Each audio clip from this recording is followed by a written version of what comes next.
Hello' friends, welcome to my YouTube channel. মই আজি এটা অতি গুৰুত্বপূৰ্ণ খবৰ দিবলৈ লৈছোঁ। খবৰটো হৈছে শিক্ষা বিভাগৰ ফালৰ পৰা আহিছে। এইটো অসমৰ শিক্ষামন্ত্ৰী মাননীয় ডক্টৰ ৰণোজ পেগু ডাঙৰীয়াই তেখেতৰ টুইটাৰ একাউণ্টত ইতিমধ্যে ঘোষণা কৰিছে। টুইটাৰ একাউণ্টত দিছে যে কোনো বিদ্যালয় বন্ধ নহয় আৰু কোনো ছাত্ৰ ছাত্ৰী শিক্ষাৰ পৰা বঞ্চিত নহয়।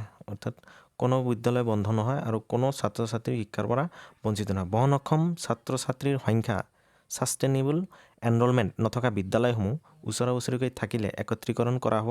15গৰাকী আৰু 30গৰাকীতকৈ কম ছাত্ৰ ছাত্ৰী থকা বিদ্যালয়ৰ সংখ্যাৰ তথ্য তলত দিয়া হ'ল। অৰ্থাৎ 15গৰাকী আৰু 30গৰাকীতকৈ কম ছাত্ৰ ছাত্ৰী থকা বিদ্যালয়ৰ সংখ্যা গোটেই অসমত কোনটো ডিষ্ট্ৰিক্টত কিমানটা আছে সেইটো লিষ্ট ৱাইজ তেখেতে প্ৰকাশ কৰিছে।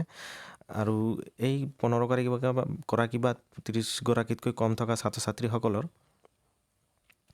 যিবিলাক ওচৰৰ স্কুলৰ লগত, অৰ্থাৎ যিটো স্কুলত মানে বেছি ছাত্ৰ ছাত্ৰীৰ সংখ্যা আছে সেই স্কুল, অৰ্থাৎ LP, ME, primary, upper primary, secondary আৰু হায়াৰ ছেকেণ্ডাৰী গভৰ্ণমেণ্ট প্ৰভিঞ্চিয়েলাইজড সেইখিনিৰ লগত মানে এমালগেটেড হ'ব। আৰু যিবিলাক ওচৰা ওচৰিকৈ যিবিলাক মানে স্কুল আছে সেইবিলাক, আৰু দূৰত থকাবিলাক সেইবিলাকতো এমালগেটেড নহয়, সেইটোৱে বেছ স্কুল হ'ব। গতিকে এইটো হ'ল লিষ্ট, তেখেতে দিয়া লিষ্ট। গতিকে বজালি ইয়াতে দিছে district wise number of schools having enrolment up to 15, মানে 15জনতকৈ কম এনৰলমেণ্ট থকা school. Primary, upper primary, secondary and higher secondary government provincialise districts. Bajali ডিষ্ট্ৰিক্টত এনৰলমেণ্ট এটা আছে। এনেকৈ টোটেল ডিষ্ট্ৰিক্ট ৱাইজ কেইটা স্কুল খালী আছে সেই হিচাপত লিষ্ট দিছে। এই লিষ্টখন আৰু এখন আছে লিষ্ট, এইখন চাব। টোটেল আছে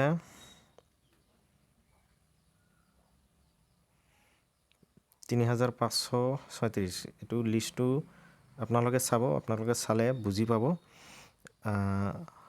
আৰু আছে নেক্সট, এইটো হ'ল আৰু এটা list, district wise number of schools having enrolment 16 to 30। এইটো 16ৰ পৰা 30জনলৈ যিটো স্কুলৰ এনৰলমেণ্ট আছে সেই স্কুলৰ ডিষ্ট্ৰিক্ট ৱাইজ কেইটাকৈ স্কুল আছে সেইটোৰ লিষ্ট চাওক। তো গতিকে এনেকুৱা ধৰণৰ খা খবৰসমূহ পাবলৈ আপোনালোকে মোৰ চেনেলটো ছাবস্ক্ৰাইব কৰিব আৰু লাইক শ্বেয়াৰ কৰিবলৈ নাপাহৰিব।